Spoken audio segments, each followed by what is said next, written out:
Hey everybody, it's Strict9 with Strict9 GP, and welcome to episode 23 of my Out of the Park Baseball 19 GM Challenge with the Reds. We've gone through all the offseason awards. We're in the offseason now, just started free agency between the 2020 and 2021 season. What I'm going to do this episode, we'll go through like we kind of usually do, look at the postseason awards. If you saw last episode, we went through the playoffs. The Braves, in a very close one, managed to win the World Series. And now we're going to look at just like the individual awards and see if there were any Reds, mainly, who made some of those lists. And we'll look at arbitration as well. And then we'll get started on free agency. I've also made a few personnel moves I'll go over. But I feel like next year is going to be tough. I mean, they say sometimes it's tougher to repeat. I did not expect to win the Central this year. That was really unexpected. I think we were maybe a year or two ahead of what I thought would be our pace for winning the Central. But now, I got to be honest, when I look at that roster, I'm a little scared because we're thin at a lot of places.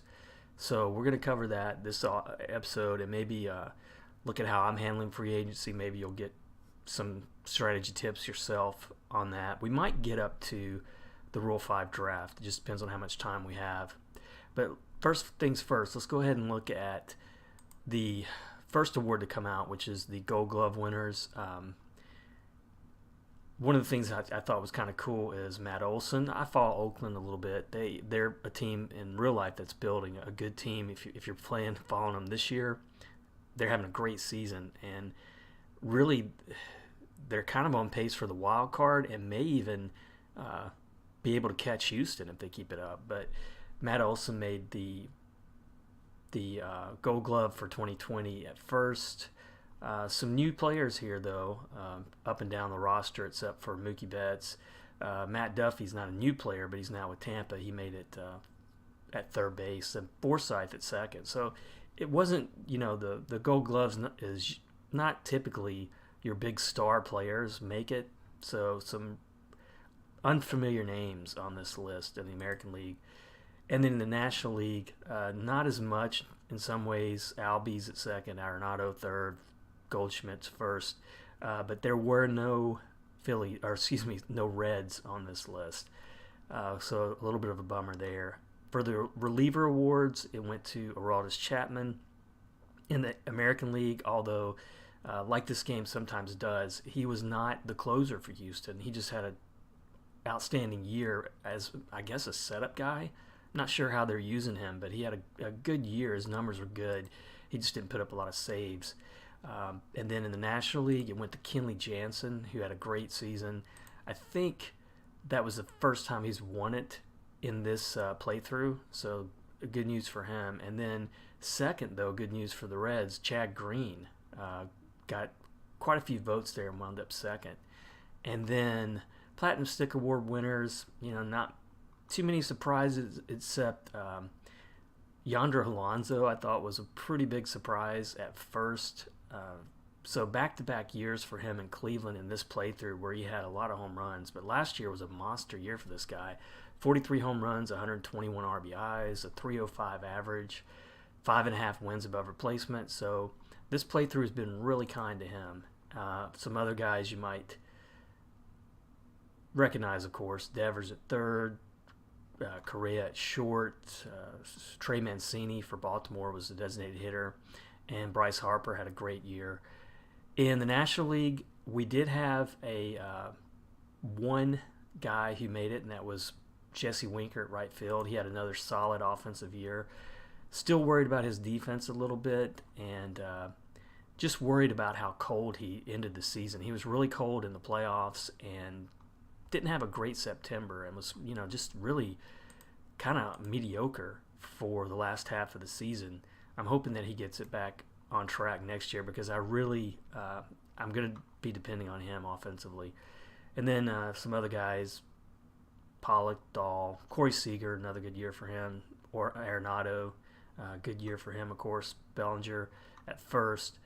For Rookie of the Year, Saito For Minnesota, he was an international free agent. Vladimir Guerrero got it for second for Toronto. And then, once again, Cincinnati, representing at least in that Rookie of the Year category. Second year in a row, we had the National League Rookie of the Year, and this was Cam Gibson, who we picked up in trade with Washington. Great year for him. I like this guy overall defensively, and I like his power.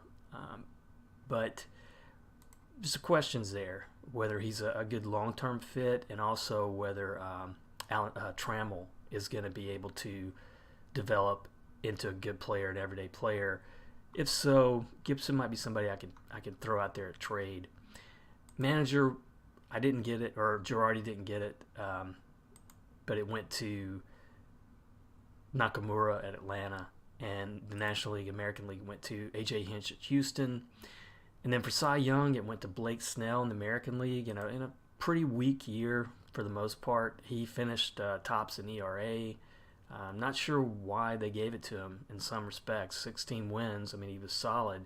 But just a 2.8 wins above replacement. So that'll show you how rough it was. Fulmer was second, and his wins above replacement was 4.5, and it led the league for pitcher wins above replacement. It's pretty amazing. Ohtani was third in the list. He had 14 wins. Chapman got some votes. Really weak year for pitching in the American League. And in the National League, it went to Syndergaard, which solid year from him. And I think this is his second year in a row in this playthrough. He's won the Cy Young, led the league in strikeouts, ERA both years, and had a 7.4 wins above replacement, 16 wins, solid year for him. We did have Jimmy Nelson pick up some votes, which was pretty cool. But Sims finished second, Jansen third, and another pretty weak year for starters in the National League. And for MVP, it went to Justin Williams, who just had a monster year at Tampa Bay.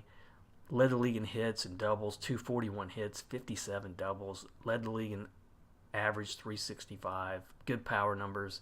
I don't know how this guy's going to develop in real life, if he'll put up those kind of numbers, but that was amazing, the year that he had last year. Bryce Harper was second, and a really solid campaign for him. Correa, Stanton, those are some of the other guys, big guys who made the list.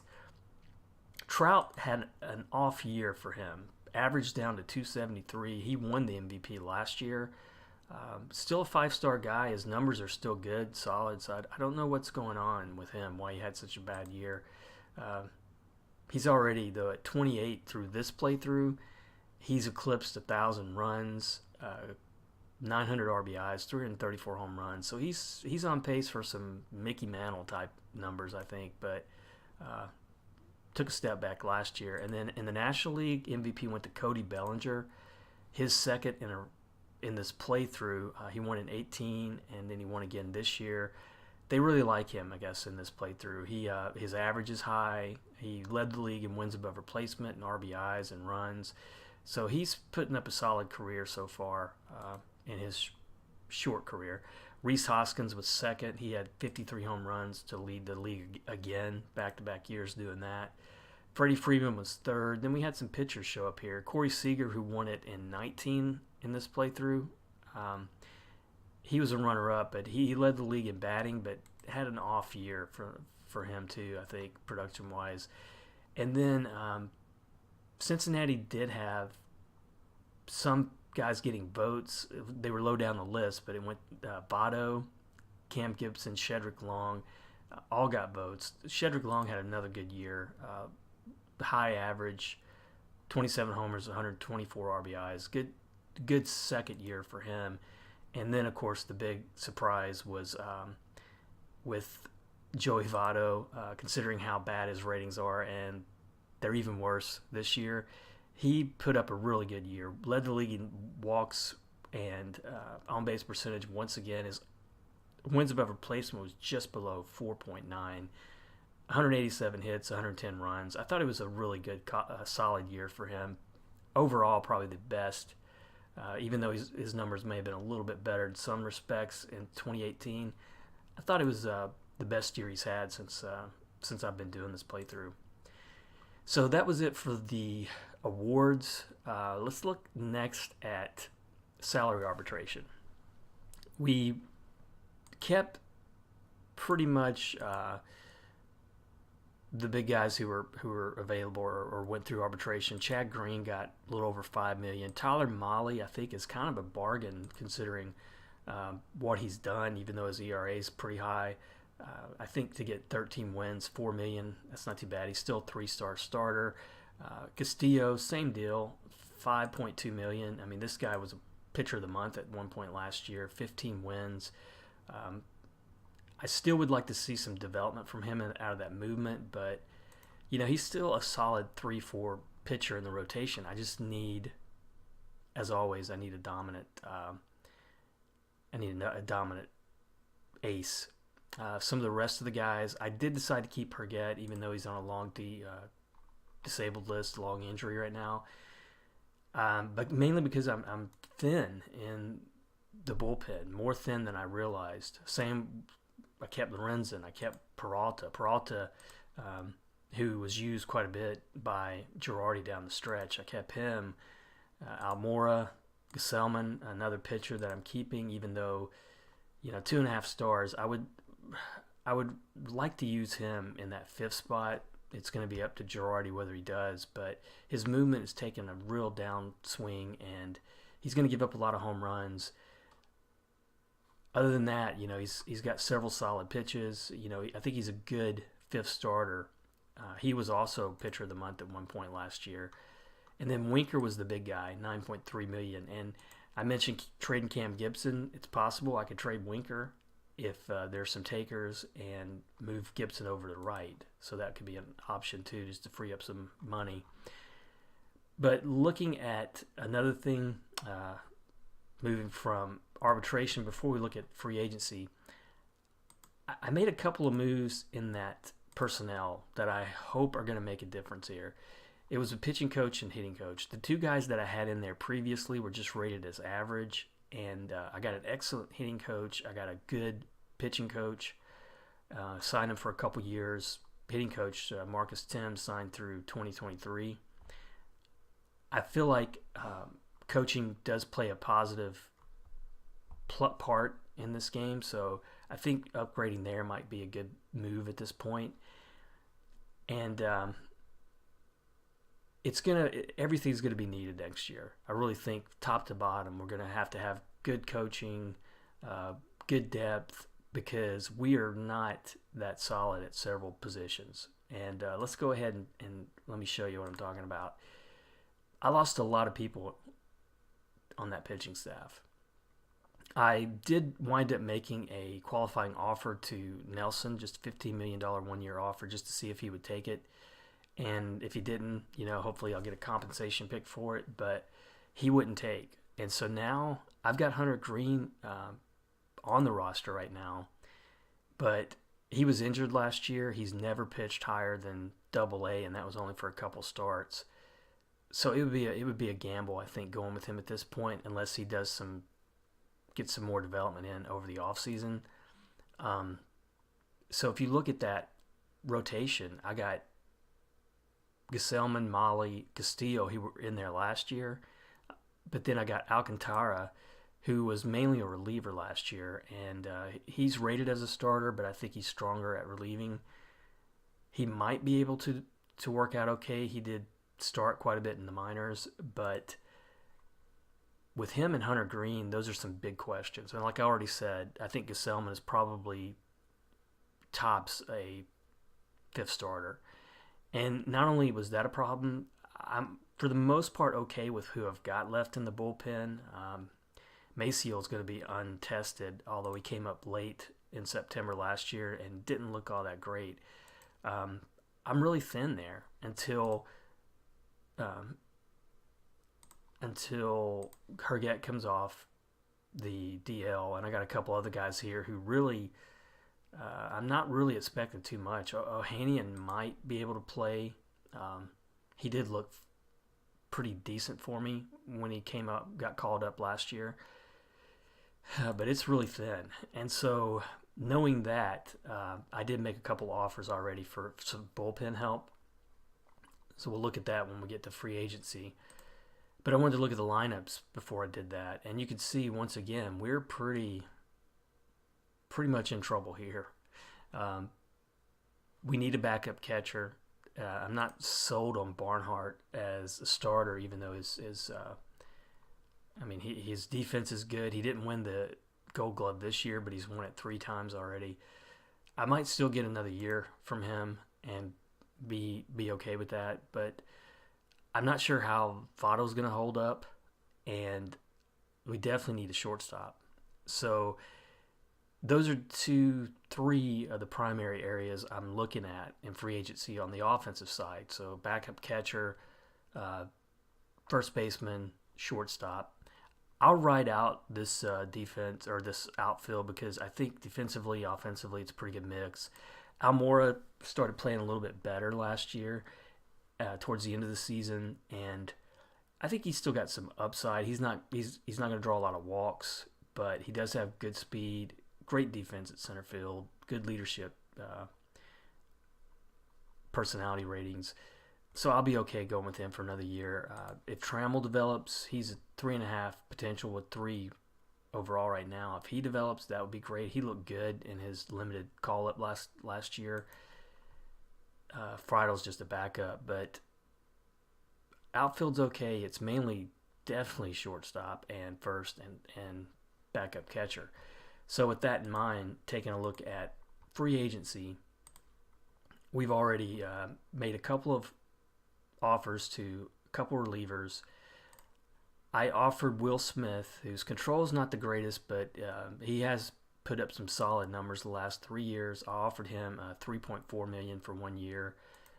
He's a righty, so that would help me out. And then I went with Colomb as well, who is a guy who I tried picking up at one point last year, but couldn't get him signed. $3.6 million might be a little bit on the high side, but it's just for 1 year. He looked good last year, but he was injured quite a bit. So I'm hoping that he was out like almost 6 months last year. I'm hoping that's not going to limit him. He's still listed as okay for health status, but I think he would be another good option in that pitching staff because right now I could use some setup guys to replace these 2. I could use anything. I like going with 12 pitchers. So right now I'm too short just with what I got right now, not even counting the guys who are on the DL. And then back to free agency, another move that I already made, another offer, was for Andrelton Simmons, $12.6 million over 3 years. Great defender, decent speed, decent offense. He's kind of like Almora, I think, offensively. So I know he's not going to give me much, but that defense would really be nice to have. And he's definitely going to be an upgrade over who I've got now. He's still listed as okay. He got a full year in last year. Wasn't the greatest, but 2.4 wins above replacement for that salary. I think that's about what you can expect, 2 to 3 wins. I'll be happy with that. I hope he does sign. So that would get those 3 offers would get me a little bit towards feeling comfortable with where we're heading. But it's going to be first base and starting pitching. Still looking for that ace. Those are the 2 things I don't know what to do. Unless Joey Votto just comes out and retires, which I don't see that happening. I've got a lot of money locked in with him. So that's $75 million plus a $20 million option in 2024. So that's a ton of money.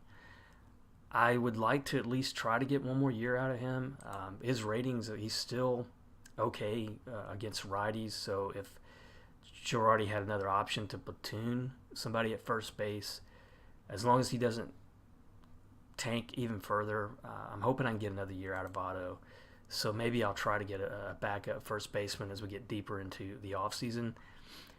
But with pitching, I've got some guys who I've called up from the minors, and I went through and really adjusted the minors this year. I made a lot of call-ups, a lot of shifts, just trying to get some guys on a fast track. And it's not showing up so much at AAA, but down there at AA and high A and single A. I moved several guys up, and I'm hoping that they're ready to start proceeding. getting, like, we got some great outfield prospects coming up, both high A and low A. Not to mention Trevor Cadd, who's, gosh, he's probably one of the bigger prospects in the league right now. I got a whole bunch of trade offers for him last offseason. But Drake Fellows is a guy drafted first as a pitcher. He's got some development to go. He's making a big jump. But when I looked at his ratings, like relative to the International League, he's close. And again, this will be a gamble. But I want to get him up there as quick as I can. And he would like to be playing in the majors. Of course, they probably all would. But I'm hoping that he gets on the fast track this year and starts developing. If he starts struggling, I might push him down to Double A, which I hate to do. So I'm really taking a gamble that he's going to develop. But looking at what's out there for free agency, and one other thing I wanted to look at too, just before I get too deep, just to see what we're up against. I use this offseason summary by team a lot, and in the offseason, and you can see we lost a ton. We're down, when you just look at wins above replacement, we're down 15.7 already with the guys that we lost. I mean, we lost more really than I thought we were going to lose. So I guess I should have been paying more attention to it, really. But just going down the list, we lost some relievers who I decided not to pick up, and they had good years, but I just didn't think that the money was there for him, like Strope, Brock, Hand. I think Hand is wanting $11 million. He's a good reliever, but I just don't want to pay that much for a reliever at this point. I lost Cole Hamels, which I expected to. Jimmy Nelson was a big loss. He was 5.1 wins above replacement, which led that pitching staff. Hernandez I didn't want to re-sign because I thought he was wanting 4 plus when I tried to offer him extension. And I just think he had an unexpectedly good year last year. I don't know if he's going to repeat on that, but I didn't want to gamble at him $4+ million. So I might come back to him if he's, say, around 2 to 3 and wanting just a year contract. I might come back to him if he's still available. Otherwise, that was a lot to lose. I think more than I've ever lost this, and it's really still going. I decided not to keep Jose Peraza because even as good as he was, Girardi had stopped playing him in the playoffs, and I guess there was a reason for it. His shortstop rating is really low. He's now a 1.5-star player. He might be an okay bench player, but he's not a starter anymore right now. So I lost him. I lost Mikolas, a guy I picked up when that pitching was just decimated by injuries. And he had an okay year for me. Won 7 wins for me after the pickup, 13 overall.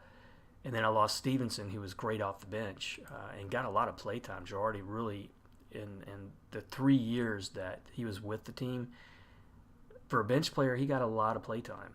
And he's just 26.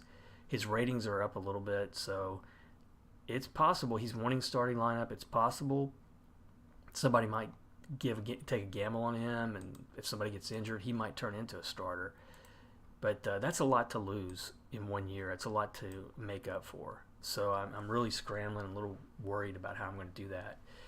But with the money that we have available, we still have a pretty good bit of budget room available. The only thing that scares me is next year we're probably going to have some bigger questions to answer with guys like Molly, Castillo, Winker.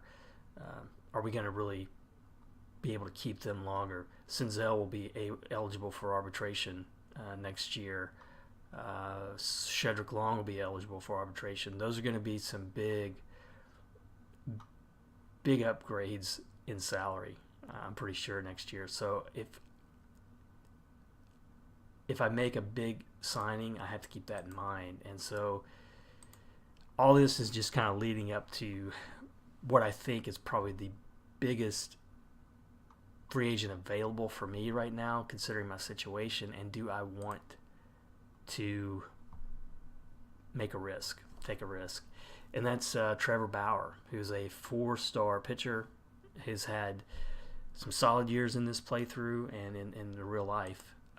He's not, I don't think, a dominant ace-type pitcher, but on a good team, you can see what he can do. I mean, that's 17, 16, 15, 12, double digits in wins the last 6 seasons. Pretty good strikeout numbers, good wins above replacement numbers the last 3 years. But to pay a guy $27 million, a 3.4 wins above replacement, I just don't think $27 million is fair.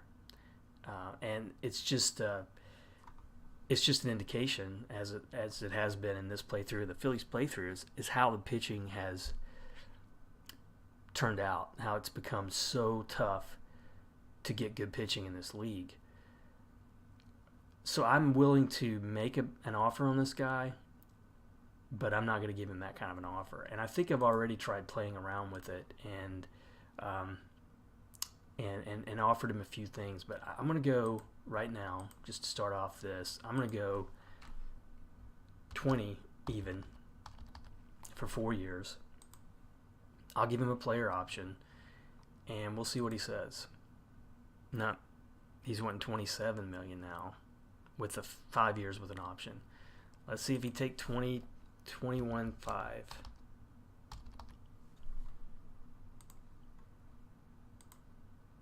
Now he's at 26, 4 years. I mean, do I really want to pay this guy? Let's $23 million. I mean, let's see with that player option what he would say. Yeah, he's breaking off this discussion. So I'm not going to get this guy. That's way too much. So looking at the other starting pitchers available, we got Paxton, who's injured. He's wanting 26 months. Well, he's injured all year next year. We've got Kluber. We've got a international rookie in Fukuda, who has some fairly decent numbers, but I don't know that I trust that movement. He's already 30 years old, and I don't know if I would want to go that high on him either. He's looking like a mid-rotation spot. Jimmy Nelson's wanting 24+ million. Can't swing that. Corey Kluber, on the other hand, this would be similar to, I think, what I gave Cole Hamels a few years ago, and it didn't work out. But oh no, he won't work. He won't play for Girardi. Oh my gosh. So it's slim pickings, completely slim pickings. Now this Fukuda, he throws right. Yeah, he's wanting a long term $15 million. I think I'm just I'm really in trouble here. I don't think I'm going to be able to sign anybody. Now, Matt Harvey is injured for 10 months. He's no go, so that's not going to work. Let me look at backup catchers here. And I'm just looking for a guy who might be a good defensively. He's wanting to be in the starting lineup, but I don't see that.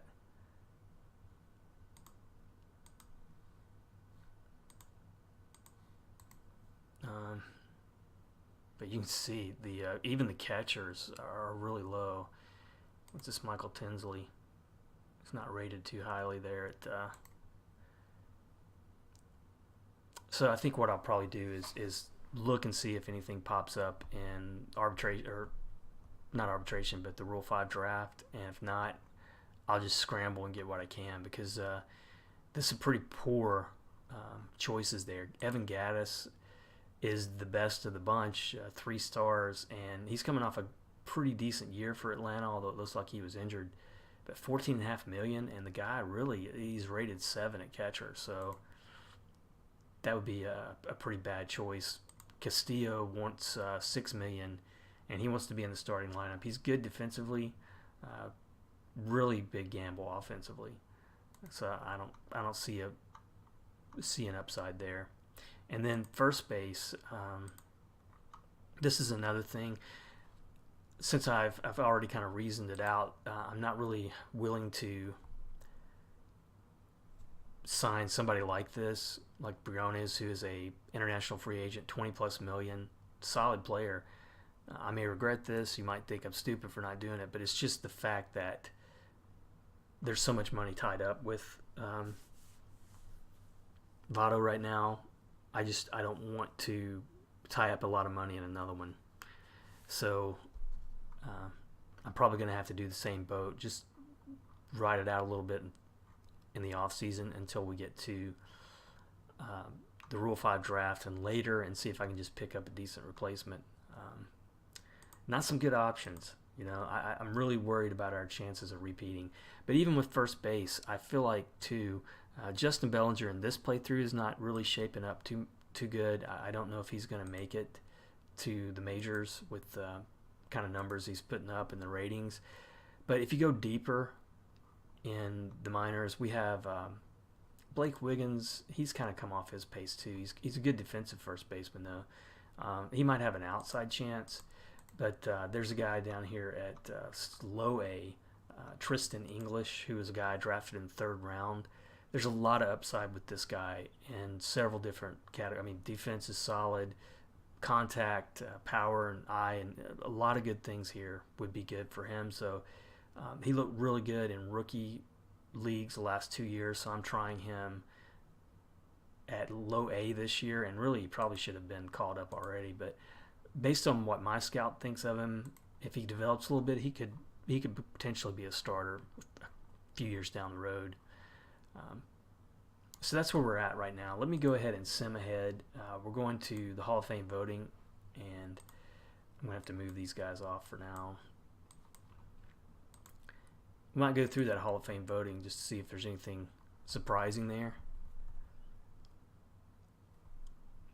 But the off season is really a challenge now. I think in previous episodes I've talked about it. The ratings have tightened up quite a bit. If you play in rating space, which I do, and I like the fact that it's tightened up a little bit, you're getting, you really have to, it's not too bad, fine there, but you have to weigh so many different things. You can't just, in the past, you basically just go out there and fill your rosters with 4 and 5 star players, and you're going to make the playoffs. Well, you can't really do that in this version, and that's good because it's really a bigger challenge. But 3-star is, especially with pitching, 3-star has been the ceiling for me for the last 3 seasons in the playthrough, in this playthrough, and really in the other playthrough with the Phillies, and I'm still winning. I've made the playoffs 2 or 3 years with the Reds with a staff that has not had a legitimate ace, and a lot of that comes because I am really paying a lot of attention to things like the waiver wire and player trading and free agency, and just trying to keep a good balance on the roster. Looking at some trades here, this one I think surprises me a little bit. Philadelphia is trading Scott Kingery to Milwaukee for Brandon Woodruff, who's a starting pitcher. So looks like they're giving up on Kingery, or at least, if not giving up, he's a 3-star from OSA, but they're using him to get some pitching help. Pretty interesting. And we're up to the Hall of Fame voting. I'll look at that real quick. So we're just at 2020, so some guys here will be available for the first time. But Bobby Abreu, went through this with the Phillies playthrough. I really like this guy. I'm going to vote for him. I'm going to skip Bonds this year and see if the AI will give it to him. Mark Burley is his first year. This guy had a solid career through the 2000s there and into 2015. 214 career wins. I don't think he's really ready for the Hall of Fame, though. Holiday, I'm going to vote for. Dan Herron's a first year. Tim Hudson's a first year. I thought Tim Hudson had a solid career there, too, with Oakland and Atlanta. 222 wins.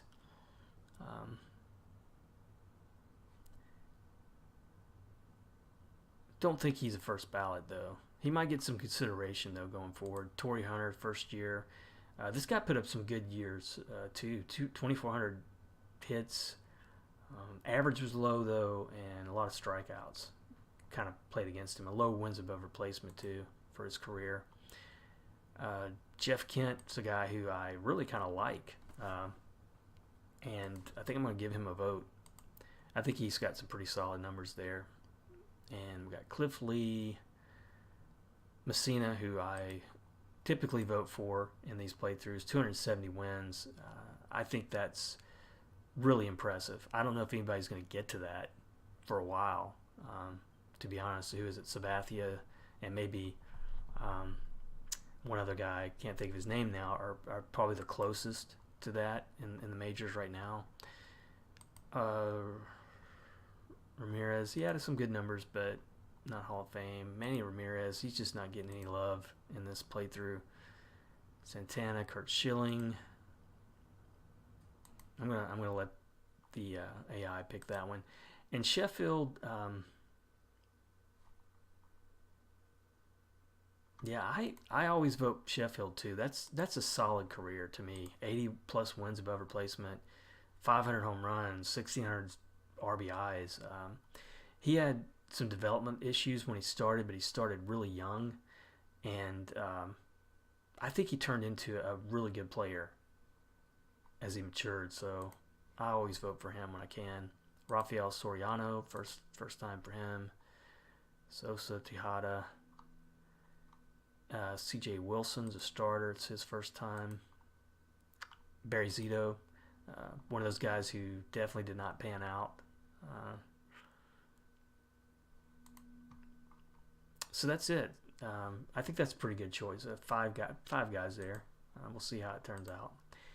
And now I want to go up to the winter meetings. So far, we haven't heard back from any of these players here that I offered.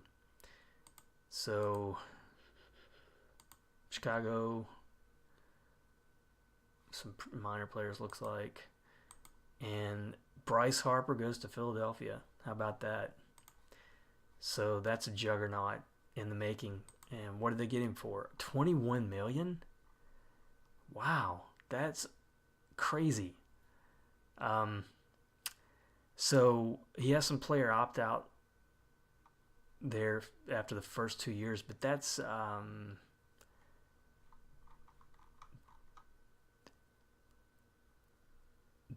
amazing. 8 years, $223 million. So not even $30 million a year. That was a steal. That was a humongous steal. I'm not sure how they managed to get that one. We lost Cole Hamels, took a dump, and he went to the Angels. We took a dump in fan interest. And Justin Turner re-signs with the Dodgers.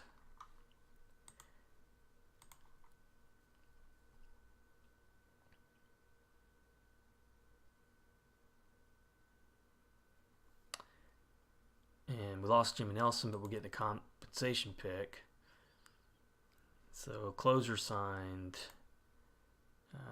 Detroit did pick up Briones, who was that big international free agent, and they got him cheap.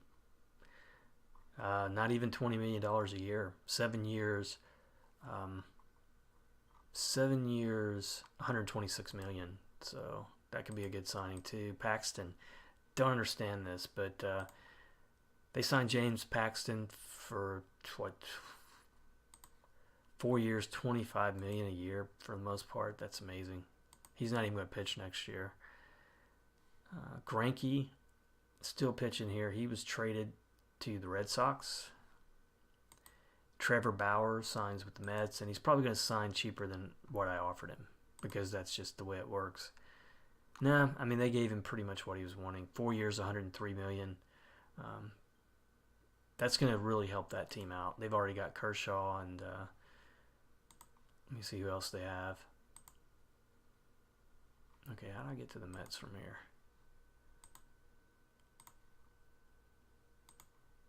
So that's going to give them a rotation now of Syndergaard, Kershaw, Bauer, DeGrom, and Zach Wheeler. They are really stacked there pitching. And we lost Jimmy Nelson to the Yankees. They got him for 6 years, $108 million. I think that's way overpriced for him. Even though he had a decent year for me last year, I don't think he's going to repeat that. So we do get a first-year supplemental pick, though, out of it. Man. So those moves, that fan interest is down to 74. Not too good. So we're going to go, probably not going to get to, we're not going to get to the Rule 5 draft in this episode, I'm thinking.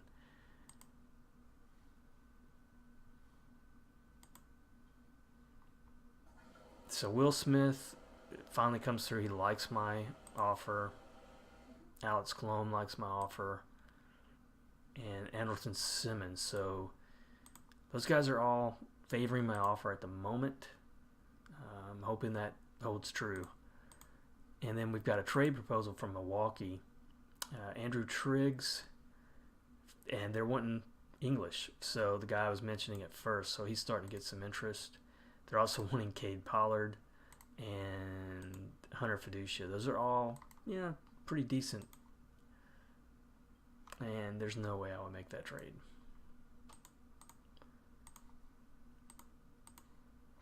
So we're at the winter meetings. I'm going to look at what trades might be out there. I was hoping to get to the Rule 5 draft, but I got a little rambling on this one. But I'm going to go through the offseason. We'll probably head back to spring training in the next episode and see what we've got. I've got a lot of holes to fill, though. But the focus is pretty much where it's been throughout this playthrough. I got to get starting pitching. Adding this year, though, I need some middle infield help and catcher. But hopefully we'll find some good options to get us back to that division title again next year. It's going to be a tougher road for sure next year. But as always, I thank you for watching. I'll probably do the Phillies episode next. Hopefully, if you're watching both these series, we're in the same boat with the Phillies. But I've got some interesting things coming up in the offseason. But unlike with this team, that Phillies team has no farm system to speak of. This one, at least, I think last I showed we were 9th. So we do have some good prospects in this farm system. On the Phillies side, we have 0. So it's almost like a full rebuild going on over there, and I'm not sure I can do it and stay competitive. But thanks for watching this one, and I will see you next episode.